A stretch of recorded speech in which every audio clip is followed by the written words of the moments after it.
Beyond Limits. This is Living. Welcome to episode 6 of the Limitless Living podcast.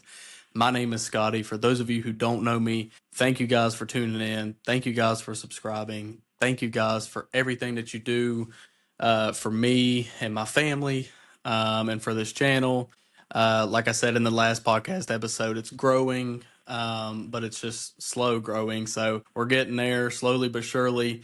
God is good, and we're here to go, man. Yeah, we're ready. So, for those of you who have reached out to me personally, for those of you who have commented on a video or commented on a YouTube short or a TikTok video or a Facebook reel, I appreciate it. I obviously see it. It doesn't go unnoticed or anything like that. So I just wanted to make that clear. I always want to thank you guys before I start the new podcast episode. I just want to show my gratitude, show my appreciation to y'all, and hopefully we can just keep building it, keep growing it. So episode 6, man, I just wanted to dive into what the gear is all about, what Limitless Living is all about, why, part of the reason why I even started this channel. I just wanted to dive into it and go over, what it means to live limitlessly, what it means to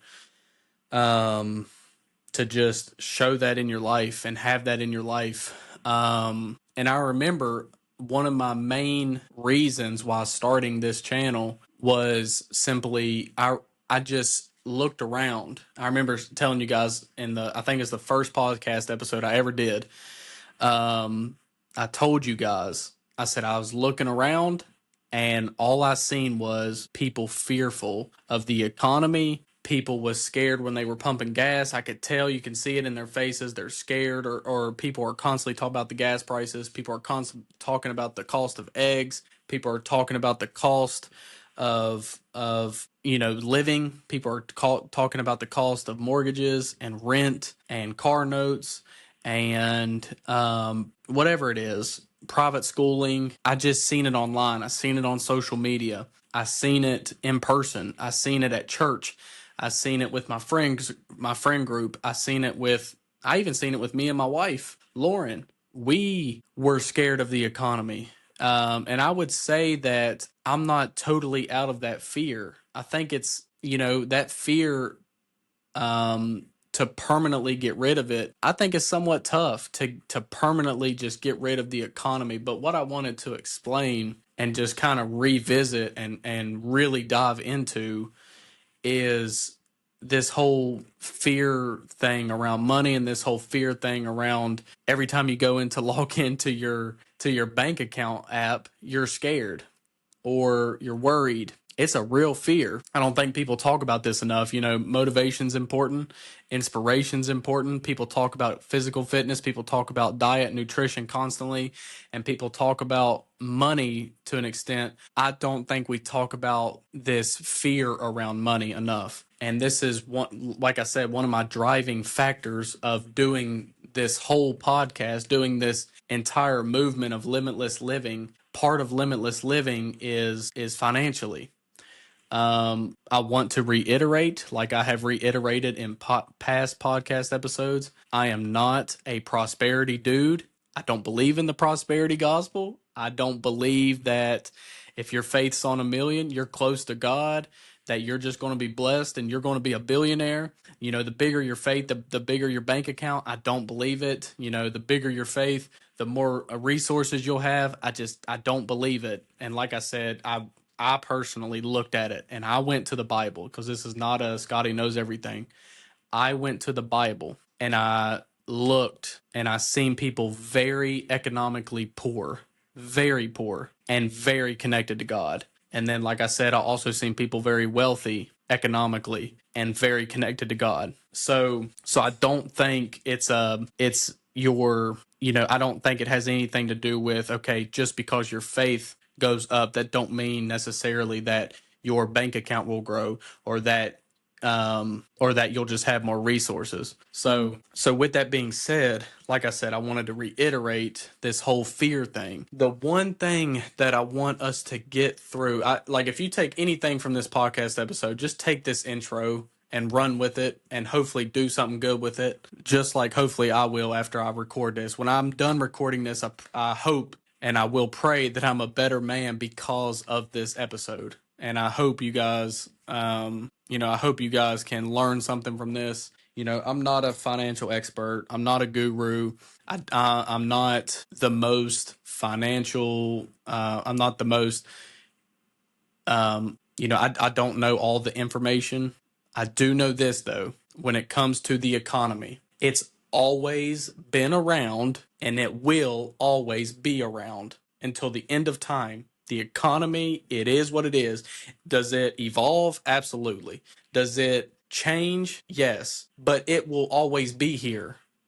Real estate will always be here. It's just one of those things. The economy will always be here. We will trade, like it will be, obviously, if Jesus comes back, obviously, if he comes back tomorrow, then obviously we don't have to worry about this. But if he doesn't, the economy is going to be here. And the thing that I want us to get past is it's going to be here, whether you're fearful of it or not. You don't have a choice. You don't have a choice if the economy's here or not. It is what it is. You need income to live. You have to have resources to live. And you are going to be in this economic system whether you like it or not. Even if you're a homesteader and you're a farmer or something like that, even farmers go and barter and use the economic system to make money. So even if you're like, hey, I'm one of those guys, I'm not going to live in a city, I'm going to live,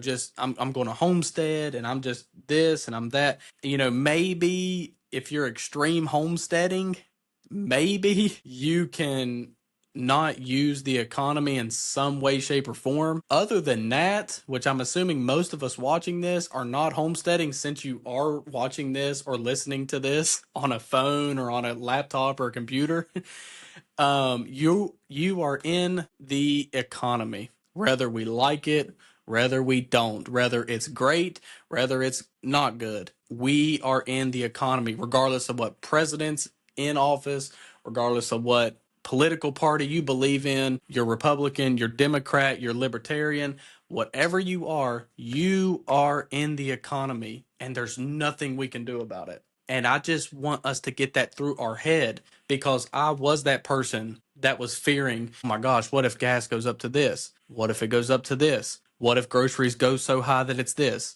What if it's that? What if it's this? Taxes, this, that, everything else. And I had to get to the point where I said, dude, Scotty, whether you like it or not, the economy it is what it is. So if it's bad one year, or if it's good one year, it's here to stay. So what am I saying? I'm saying that we need to control the controllables and don't control. We can't control what the economy does. We can't control stocks. We can't control who's in office per se, other than you voting. But at the end of the day, you're not, like, you can't control what the economy does. So why fear? You're not in control. God's in control. So why are we? And I know it's easier said than done. It's like, Scotty, why are you telling me not to fear when I'm late on last month's rent? Why are you telling me not to fear when I don't know how I'm going to afford my groceries this month? I know it's easier said than done, but I'm telling you, I was this person. I'm telling you that when me and Lauren first got married, we had nothing. I'm telling you this. And am I saying it from a bragging standpoint? No, because I'm still not a millionaire yet. I'm still not a multimillionaire yet. But I'm telling you that this fear around the economy, whether you fear it or not, whether you're confident in the economy or not, it's not changing. So we might as well go out and be confident in it. We might as well go out and slay it. We might as well not have fear around the economy. It's not changing. It's not changing. And then control the controllables. Work hard. Be consistent. Invest. like, save properly. Tithe.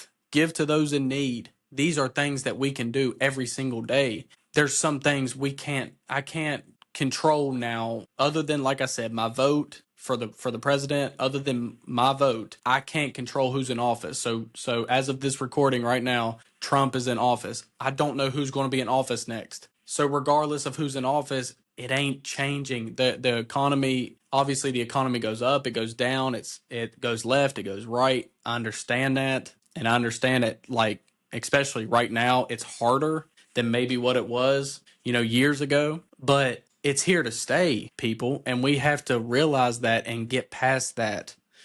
And we have to understand that. But like I said, control the controllables. Learn, go to YouTube, research. Okay, if I'm struggling, I feel like I've been at this job now for 5 years, I want a promotion, or I want to go start my own business. There's so many resources out there now to just go get it done. So many resources now. And I'm not that guy that's, I guess, huge on, I don't know. I'm not, like I said, I'm not a guru, but I understand that Google's out there. I understand that there's other resources out there that I can simply research on how to make a secondary income, how to have 3 incomes, how to have 4 incomes, how to make passive income, how to make residual income, how to do this, how to do that, how to invest, who do I go to, who do I ask questions to, and then control the controllables. I remember, I'll tell this story because there's days where I want to throw in the towel. There is days, we all have those days. Y'all know what I'm talking about. There's days where I'm just like, you know what? Owning your own business and all that. I'm just, even with this podcast, this is part of my calling from God to speak. And there's days where I just lack the confidence. There's days where I'm just self-doubting so bad because my setup is obviously so basic, or I don't have, I'm, like I said, I'm not a millionaire, not a multimillionaire yet. So I don't have all these resources to just go and spend 100,000 on a podcast setup. I don't have it to spend yet. Notice I keep saying yet because I have built up the confidence from God, knowing one day, okay, I am going to be a millionaire and a multimillionaire, and I'm speaking like I'm going to be a millionaire and a multimillionaire. Is that bragging? Absolutely not. I'm saying that from just pure confidence that I am able through Christ to get it done. But that's besides the point. My point is I wanted to tell this, or like I said, I get so fed up with some days, the day-to-day rut, the self-doubt, the anxiety, the stress, all around financials a lot, whether we're doing good or whether, we didn't do great one month. But there's days owning this business, because like I said in previous episodes, me and my wife own a company, but there's days where I just want to throw in a towel and just, like I said, even with this podcast, just be like, you know what, like, it ain't going to go anywhere. I'm not seeing like thousands of views yet. Am I ever going to do it? Am I crazy for even doing this? I have this self-doubt all the time, as I'm assuming y'all do about a lot of things around finances and around your life, really. But we all face it. So anyway, so like I said, with this company, when we first started out, it was just me and Lauren doing the work. So we were waking up, 5, 6, 7 a.m., working all day, taking like a 30-minute lunch on some of these days, and just working up until nighttime. Some days we would stop working at 7 p.m. Some days were 9 p.m. Some days we would go to midnight. And we started that morning at 7 a.m. I remember those days. And I remember my wife during this time of building this company, and obviously it was from scratch. We had no resources, no nothing. And we just went out and got a business and just, literally from the ground, like from the ground level. We started with it was just nothing. We didn't even know what we were doing. I had to research all this. And I remember, on nights, I had to, I would stay up till 2 or 3 and then get up at 6 a.m. and research some more and just figure this thing out on how to own your own business, how to own a company. And I remember those days, Lauren was just right there with me. She was right there because it was obviously it was from God, but it was my idea to start it. And so she was right there with me. She didn't necessarily want to start it. It was just we prayed about it. And then, like I said, I put in my 2 week notice, but at my corporate job. But I remember these days she would be working and working and working. And like I said, we would work 12 hours one day. We'd work 15 hours the next, maybe take one day off and then go work 16 hours and then 18 hours and then 12 hours and then 15 hours. I mean, they were long, long days. And I remember she was struggling like physically during this. And she I mean she would come home like almost like it was tough to see. She would come home like barely able to move. And so me seeing that, I'm like, yeah, obviously I was exhausted too. I was at all the, I was each day that we were working, I was there with her. So obviously I seen her working hard. Obviously I knew I was working hard, but it finally got to the point where she's like, hey, she became pregnant with our first son. And about right before that, she's like, hey, I'm tapped out. And I was like, I totally agree with you. You don't need to be doing this anymore. It's too much on your body. She was coming home sick. She was coming home just a shell of herself because she was working so hard. And I remember this. And so I initially told her a while back, I'm like, hey, you need to stop doing this. And she's like, well, you need help. I'm like, but you can't do it physically. You can't do it. She's like, but you need help. I'm doing it. Like, she was literally like, shut up. I am helping you. And so we would argue about it. I'd say, babe, why don't you just stay home today? I can tell you're sick. I can tell you're exhausted. I can tell that you're physically and mentally and emotionally exhausted from helping me with this company. Just stay home and I can work and I can do it. I'll figure it out. And I may not, obviously I'm not perfect at it, but I'll figure it out. And she kept telling me no, no, no. And she kept doing it and she kept working, she kept working, she kept working. And finally it got to the point physically and mentally and emotionally where she was like, hey, I'm finally throwing in the towel. You're right. I am done. I'm done. I will help you, with like I will help you at home with paperwork or whatever you need me to do with that. But as far as physically working every day, like, I'm done. And I was like, hey, I've been telling you for months, I'm co-signing that. You need to be done. And so with that being said, I got to the point mentally where I was like, this goes back to my original point of how I get in this rut and how I get in this self-doubt and how I am exhausted some days. Some days I'm exhausted. Like, I am tired right now, but I still have to record this. And I think, a part of the, like, now that I'm thinking about it, a part of the reason that I have to keep going is because I seen my wife keep going. I seen her struggle physically and mentally and emotionally day after day after day. And she would work 6, 7 days a week. And I was right there with her working. But she was just, I mean, it got to the point where we are like, if you don't slow down, I don't know what's going to, like, your body is like giving up on you. You gotta stop. You have to stop. She refused. So my point is, on those days where I am struggling and I'm in a rut and I'm exhausted and I got 3 hours of sleep because I was up, up with our son, or working late and then getting up early the next day.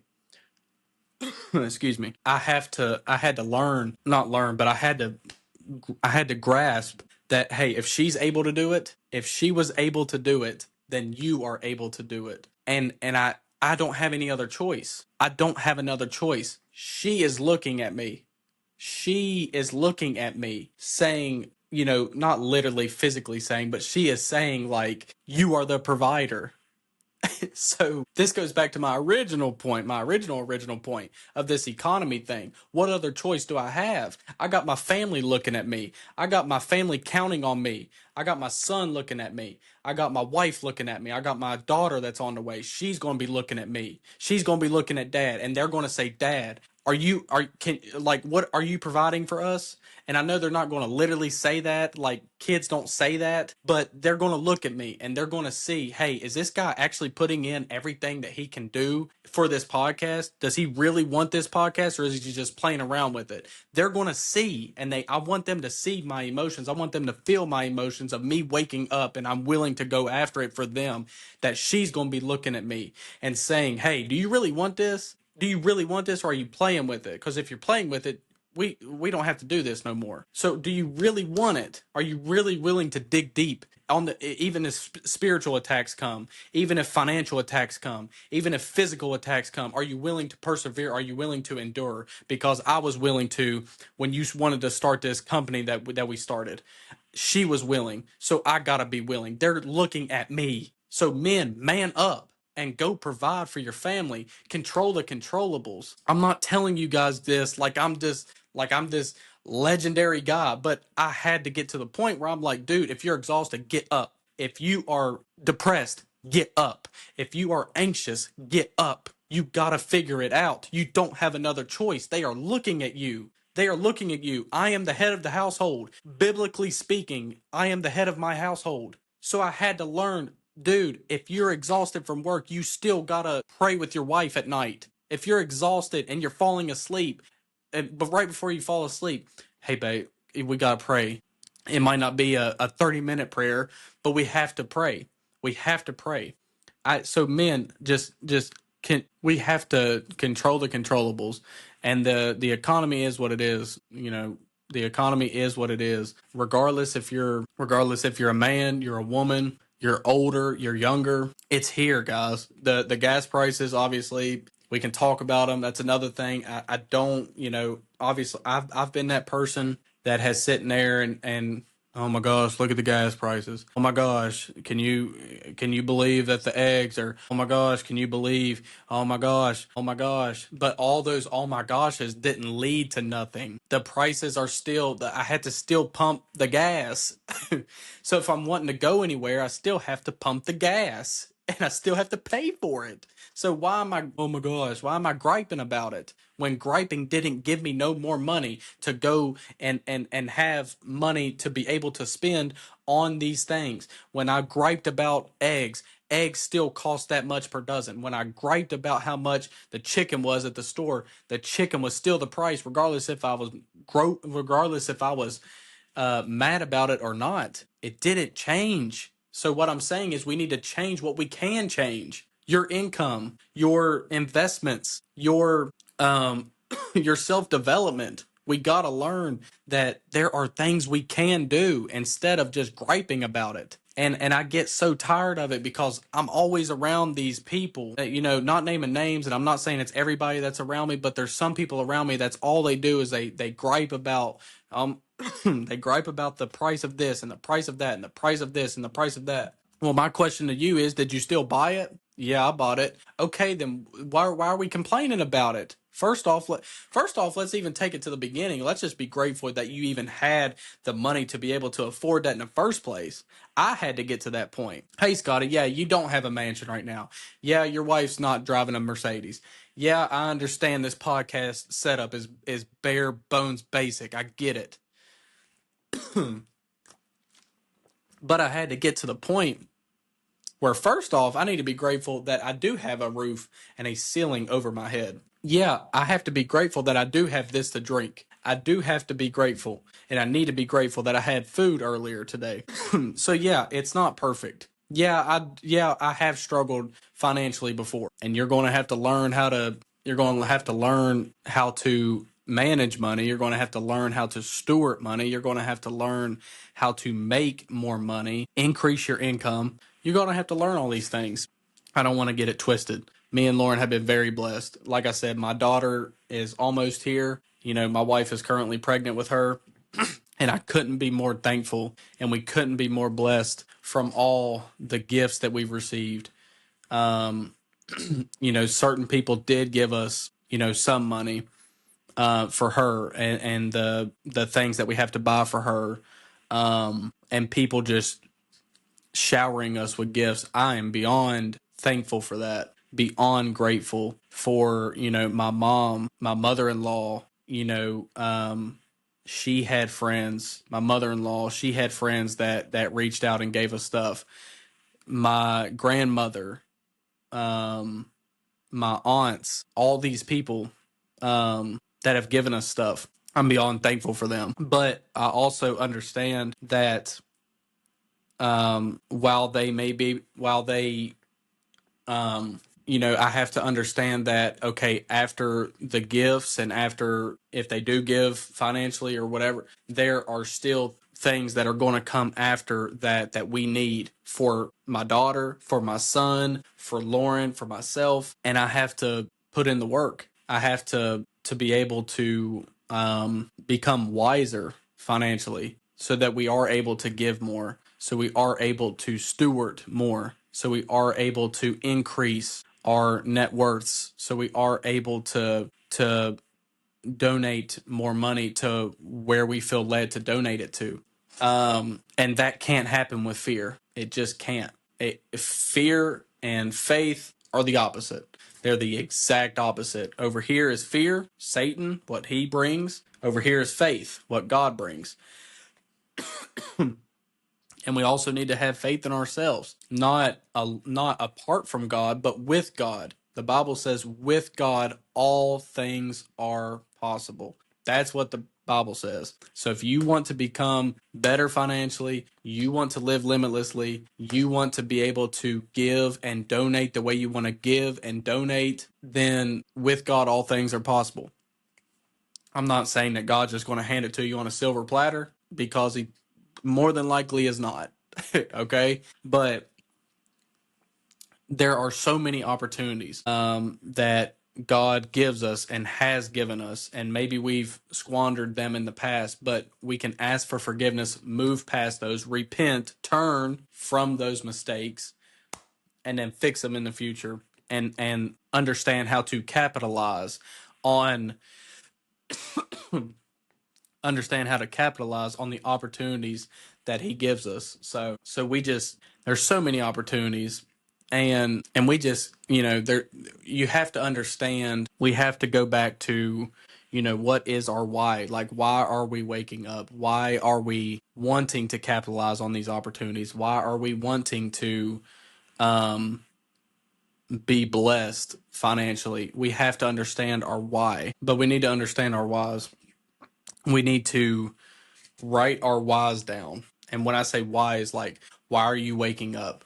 Why are you working so hard? Why are you willing to put in overtime? What is the why? For some people, it's their spouse. For some people, it's their family, their spouse, their kids. For some people, they have a retired mom that might be, living a month to month and barely making it. Some people, it's your why is just, some people just have, everybody's whys, could be different, but I have enough whys to wake me up. I have enough whys, and I get reminded of them all the time. One is my wife. I look at her, and we established before we got married, that when you become pregnant and we have our first child, which obviously we do now, and we have the second one on the way, that we want you to be a stay-at-home mom. She established that. I established that. We both agreed on that. That is one of my whys. In order for me to keep her home and not working and being a stay-at-home mother where we both want her to be, I have to get it done on this end. Is it pressure? Yeah, it is. I ain't even gonna lie to you. It's pressure. I hear people all the time talk about, okay, yeah, I work here, and then we'll be talking to the wife, and she's like, yeah, I work here, and I do this part time, do that part, whatever, and that's fine. If that's your dynamic, I'm not hating. It's your dynamic. It works great. If it works for y'all, praise God for it. Do it. I'm just saying, for our dynamic, she was the stay-at-home mom. That was the whole dynamic. That was the where we wanted her to be. That's where she wanted to be. That's where I wanted her to be. Because she wanted to be there. So when I wake up and I have those ruts, remember your why. That's one of my whys. Another why is my mother. I'll be talking to her after she gets off work. She's like, man, my back's killing me. My back is killing me. My arms are killing me. Scotty, I'm getting older. I don't know what I'm going to be doing. Oh, bingo. That's my why. I have another why. My mom. She keeps telling me, Scotty, my body is struggling. I have to, I have to go in. I don't want to go in today.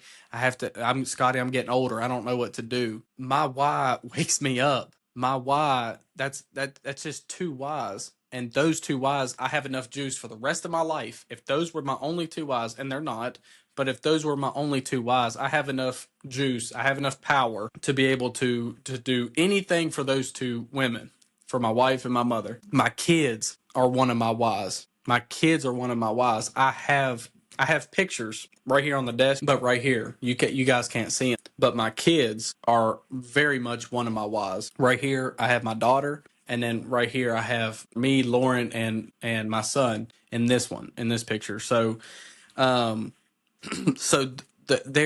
these whys are able to give me energy. These whys are able to, and I have to remind myself too, because when I do get in my rut and I get in my anxiety's through the roof. I don't know what to do. I'm sitting there struggling. I'm going to, I had to go to therapy over this anxiety. Like I had, I've faced real stuff just like you guys do. Obviously, some people have went through way worse than I've went through. I know I've been super blessed.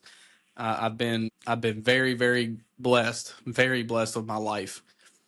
But I have stuff I go through too. But those whys are able to, okay, recharge me when I think about my kids, when I think about my wife, when I think about my mother, when I think about my mother-in-law, when I think about these people, when I think about these certain people. I know at some point through God, He is wanting me to bless people from a financial perspective. So I don't have a choice. I have to wake up and I have to get it done. Control the controllables. Know your whys. Write them down. Study them. Observe them. Look at, like, actually write their name out. Like Lauren Parsons, that's my wife. Lauren Parsons, I write her name down and look at it. If that don't give you energy, then I don't know what will. I don't know what will. We have to remember, guys, when we are trying to get to that next level, and whatever it is, I know this podcast is a lot about finances, but if you're trying to get to the next level physically, like for example, I had this big sugar addiction, huge, and I eat it every day. I'd eat it every single day, but I started realizing, and I really started thinking about it. And I'm sitting there eating candy, eating ice cream, eating popsicles, eating Oreos, and all this stuff, just junk. And I remember, first off, obviously, I was feeling terrible physically, didn't have any energy. Secondly, I started looking at my son playing, and I'm like, if you don't fix this, you know what runs in your family, which is really bad diabetes, runs throughout my family. If you don't fix this, you're heading right for that. And I have seen some terrible things come from diabetes just from my family alone. You gotta fix this. I know that you can get by with it because you're in your 20s, you're young, you're active physically. Like, I understand that. But this stuff is going to take it. What you do now is going to take a toll on you at 35, at 40. So I had to dig into, okay, what is my why? My why is my kids and grandbabies, Lord willing, if we have them one day, and great grandbabies if we have them one day. I want to be able to play with them at 70, at 80, at 85, at 90. I want to be able to be there for them. I want to be alive. I want to be healthy. I want to be physically fit enough to where if my son wants to go play basketball and I don't know, I'm 40 years old, I'm able to do it. So my why, it just completely, obviously through God's help, I needed God. I kept reaching out to God, and I'm like, God, I am addicted to sugar. I am addicted to this sugar stuff. I can't get away from it. I can't get away from it, and I had to reach out to God. So through God's help, I'm willing to look at my why. Why are you wanting? Because if you don't have a why, you're just going to sit there and say, "Man, I'm just doing this," and it's going to get a routine. It's going to be a habit. You're just going to do it just because you have to, just because you have bills. Look, I'm going to say this very clearly. I'm going to look forward when I say this. I'm going to say this very clearly. Please hear me. Please hear me. Please. We're almost done. I'm almost done here. I've been ranting, I know, but I'm almost done. Please hear this. I believe with everything in me, through all the depression I've been through, anxiety that I've been through, self-doubt that I've been through, all this stuff. I truly believe this. We were put on this earth for more than just paying our bills and getting by month to month. Period. We were made for more. You cannot sit there and tell me how great God is, how great He is, and the main purpose of our lives and the way we are living right now is just to pay our mortgage and to pay our car note and to make sure that our insurance is covered and our groceries are covered. You cannot tell me that. You cannot tell me that. You cannot convince me otherwise. And I've been in that rut. That's what I'm saying. That's why I speak with so much confidence. I speak with so much passion because I was that person. I was getting caught up in, okay, make sure this is done. Okay, that's covered. Okay, that's good. Okay, all right, we're good. We're good this month. All right. I've been that person in the past. I understand what that feels like. And just to live in that same rut month after month after month after month and make sure everything's good month after month. But I'm not going anywhere. I'm not leveling up anywhere. And it was frustrating because I'm like, dude, I'm running on a treadmill year after year. I'm running on a treadmill and taking 1 or 2 vacations a year. I'm not sitting there saying that we need to live lavish and stuff. I'm not saying that. And I'm not saying life is about that because it's really not. It's not going to make you happy to drive a super nice car and to live in a mansion. It's not. It's not going to make you happy. There are celebrities out there that have more money than all of us combined right now. And some of them are very depressed and miserable, and there is things to prove it. So money is not going to make you happy. Fulfilling your purpose, knowing your why, and working towards that, that is going to make you very happy. That is going to bring joy in your life, to know what you're called to do here on this earth and fulfill it. That's what we're put on this earth to do.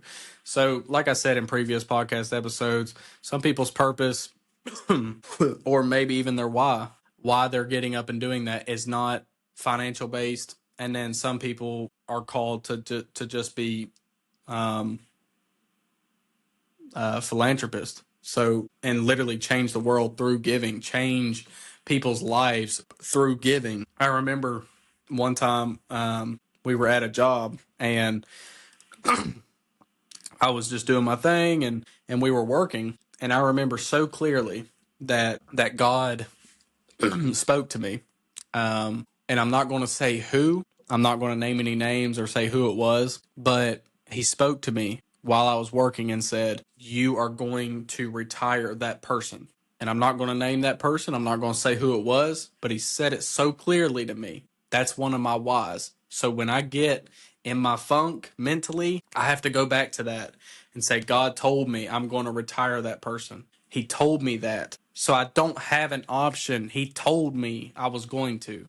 I don't have an option to, and it's good pressure. It's pressure that will wake me up and allow me to, if I need to, stay up 20 hours that day. It's pressure to say, hey, man, you need to take your health serious with what you're eating, with your diet and nutrition, with your physical fitness. You need to take this stuff serious in order to fulfill what God has called you to fulfill. I'm not able to retire this person that I'm speaking of if I take my health as a joke. I'm eating whatever I want, whenever I want, not working out, not exercising, not stewarding my money well. You think I'm going to be able to retire that person if I'm doing that? If I'm just sitting here taking life as a joke? So So control the controllables, know your why. And I just wanted to reiterate, I'm closing as when I'm saying this, but I wanted to reiterate why I feel like part of the reason I'm doing this podcast is because I looked around and everybody, including me, was scared of the economy,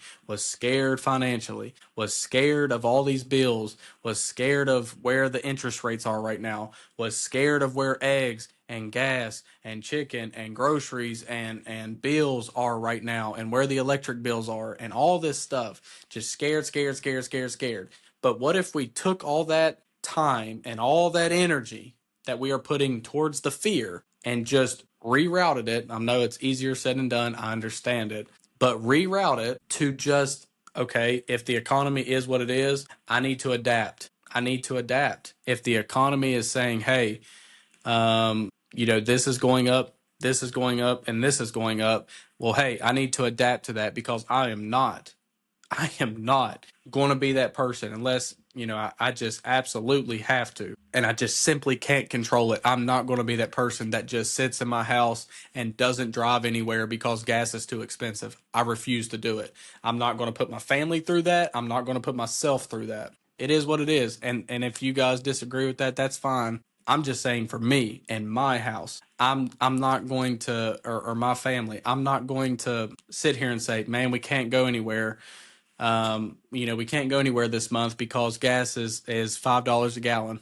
I'm just going to adapt, and I'm going to, if I have to research, I'll research. I'll go to God. I will ask him, hey, I am asking you, what do I need to be doing financially? I prayed a prayer recently, and I said, Lord, enlarge my territory. I forgot his name in the Bible, but he asked, I know it starts with a J, but Jabez or something. But anyway, in the Bible, he asked the Lord to enlarge his territory, and the Lord granted his request.